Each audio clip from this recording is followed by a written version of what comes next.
Welcome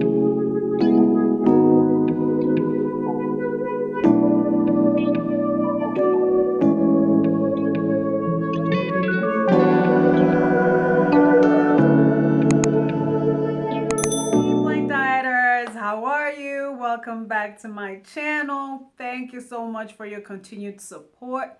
For all my returning subscribers, and if it's your first time here, welcome to the family. Remember to subscribe. Click the subscribe button down below. Like, share, click the notification bell so that you get notified every time I upload a new video and all that good stuff. So let's get into the video. I am on day 11, guys, and I am thriving. Your girl is thriving. I feel good. I'm learning to manage my body, my cravings, when I feel hunger pangs, I'm learning to distinguish if it is my body that's feeling hungry or if it's my mind that's just bored. Because we all know that sometimes if you're working or you're trying to break through something, you feel like, let me have a snack that's kind of going to open my mind up a little bit.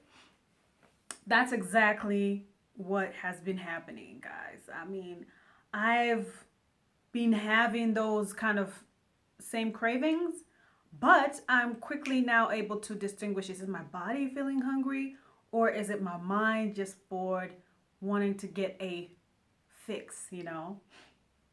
So I wanted to talk to you today about something that's important because, like I said, I'm on day 11 and I've lost 1 kg so far, and it might not happen that way for you. And there are some people who by day 11 or 12, they've lost, I don't know, 2 kg. That's about 2 pounds, somewhere there. I mean, 1 kg is about 2 pounds or 1 point something pounds. But it's almost twice if you want to. We use the metric system. So, yeah, it kind of discourages you when you feel like you should be moving along faster, or if you're comparing yourself to maybe other YouTubers or other people who are on a weight loss journey and you feel like I am just not progressing, and it makes you feel like, why am I bothering? I should just leave this alone. But I want to talk to you about this. It's a marathon, not a sprint. If you notice, preparing for a marathon, running a marathon, or just a long distance run, it takes a lot of mental preparation. It's not so much about your physical ability, but it's about mental preparation. It's about, I think every time when you're running and you feel like you're going to stop, I mean, from people that I know or people that I've seen that have run a marathon, it's more here. When you're about to quit, you keep telling yourself you're almost there. Or let's say you're running a marathon for a good cause. You say, okay, this is for cancer. This is for cancer awareness. This is for lupus awareness. This is for Tourette's syndrome. Whatever you keep motivating yourself, but it's all mental. But when you're running a sprint, you have no time to consult your mind whatsoever, because it needs a burst of energy that you don't have enough time to really think about things. But a marathon, you really need to engage your mind. So this is the same thing with weight loss. I know there are fad diets.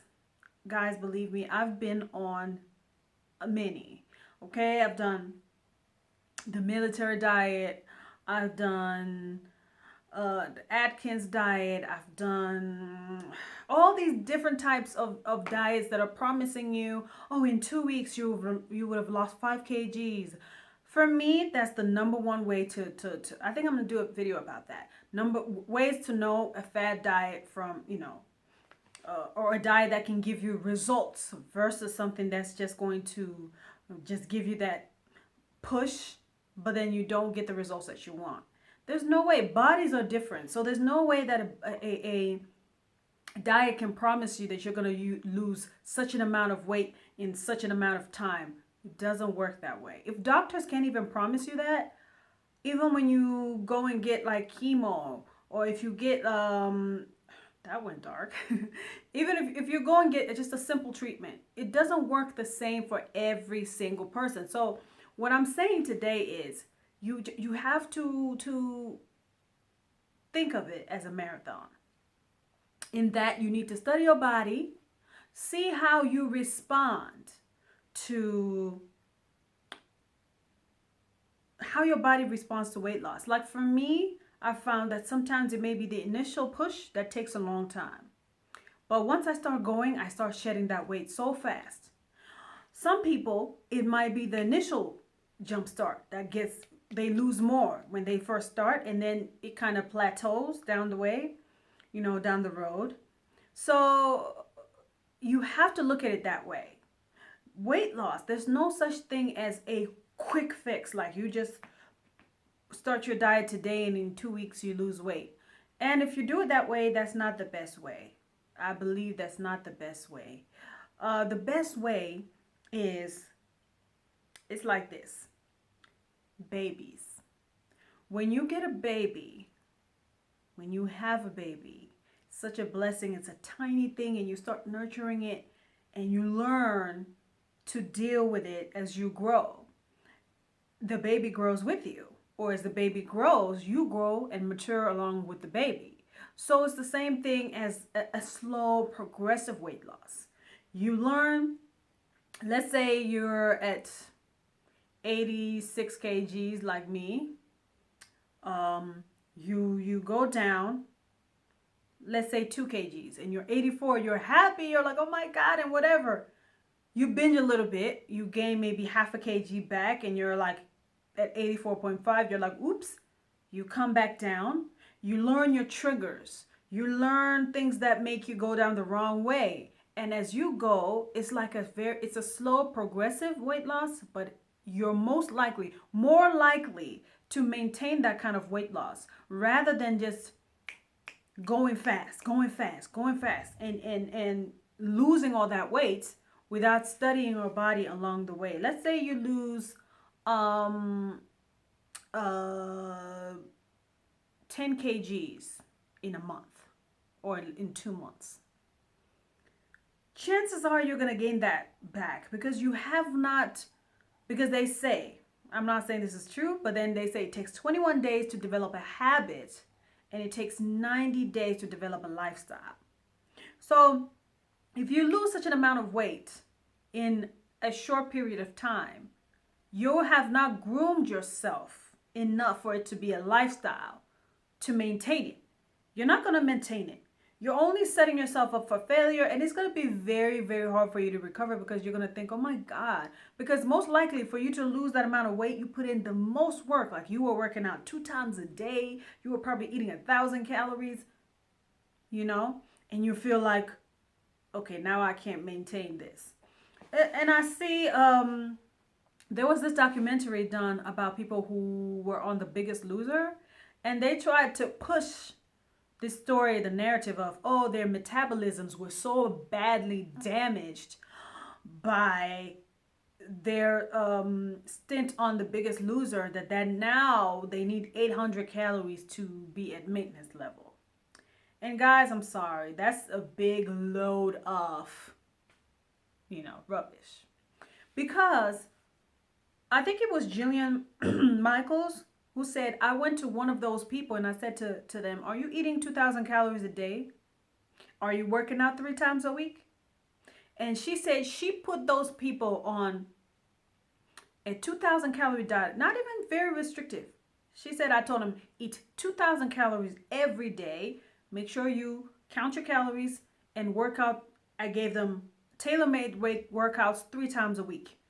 And they lost 70 pounds. And how do you explain that? The truth of the matter is when they go to The Biggest Loser, they do these crazy things to lose the weight because it's a competition. But when they lose the weight, they go back home and they haven't made that into a lifestyle yet. They didn't do it for 90 days. Or maybe if they do it longer than 90 days, it's not something that's practical. Because if you're working out for, I think, 5-6 hours a day, there's no way. If you go home, you have a job, you have children, you have family, There's no way you're going to be able to work out 5-6 hours a day. It doesn't make sense. So that lifestyle that they were living there is not something that they can maintain, which is what I love about this blank diet, blank lifestyle, because you make your own rules tailor-made to your lifestyle. Tailor-made. If you work from home, if you're a business owner, if you go to work, you work around your schedule, not the other way around. So that's what I wanted to talk to you about today. It's a marathon, not a sprint. Slow changes are going to build up to big results. Anyone that I know that has maintained their weight loss has definitely gone bit by bit, and they've achieved their goals. So anyway, blank dieters, that's all I had for you today, day 11. I'm going to catch up with you later when I'm in the kitchen and showing you what I'm going to eat today. Bye. So this is me, guys. I literally measured 1 teaspoon of oil. I don't know if you could see it, to make my eggs, so that I do not use too much oil, you know. It's important to measure, trying to really beat these eggs, because I like my yolk to be really mixed in. So I took the pan off the stove because I'm trying to cook them with minimal heat, because, you know, I use very little oil. So to make the perfect eggs, I wouldn't just say the perfect eggs, but just eggs that are decent, you need to be taking them off and on from the heat. See that? So that's how you can cook them, with just a little bit of oil, you know. You turn this. Yeah, that's better. And then I put some aromat, you know, that's my secret seasoning right there for my eggs. And voila. Just let the heat do its thing right there. This is too low light right there.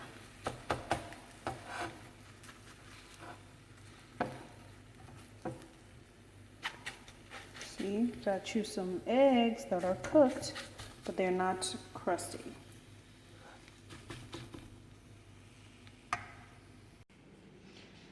Okay, so first meal of the day, it's around 2:30, and I'm having 2 eggs, tea with 100 grams of milk, and sweetener, of course. The tea bag is still in there. And I put about 7 grams of Nutella, even though I should have put 10. And this slice has really nothing on it. I'm going to eat it with my eggs. I know the Nutella is not really pleasing to the eye, but it's delicious. So yeah. Hello, guys. So the wings are ready. My daughter already took a corner piece. And the reason why I don't use any oil for these wings is because, look at this. All these oils coming from here. Just look at this. Already the wings are so fatty, they have all this oil coming out. Look at that crustiness at the bottom of the pan.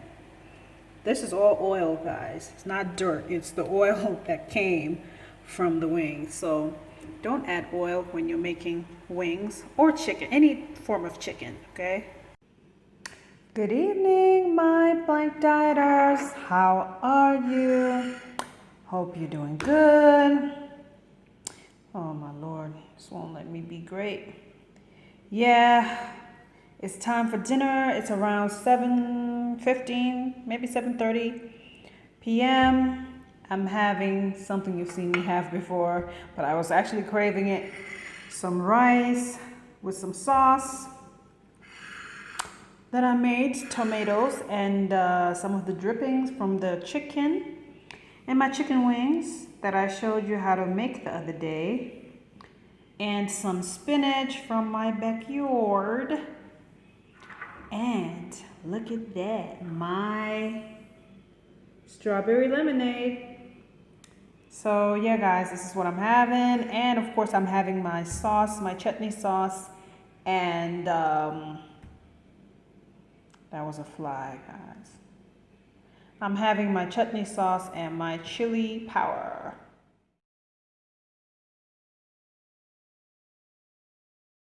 Today was one of the most exciting days for me, guys. I got to have my Pringles and Oreos. I was so happy, but that meant I had to balance out my day. I had a total of 1,341 calories, and I had 9 calories to spare. I mean, I didn't use them. I mean, what can I eat for 9 calories anyway? Anyway, my lunch was 489 calories, as you can see.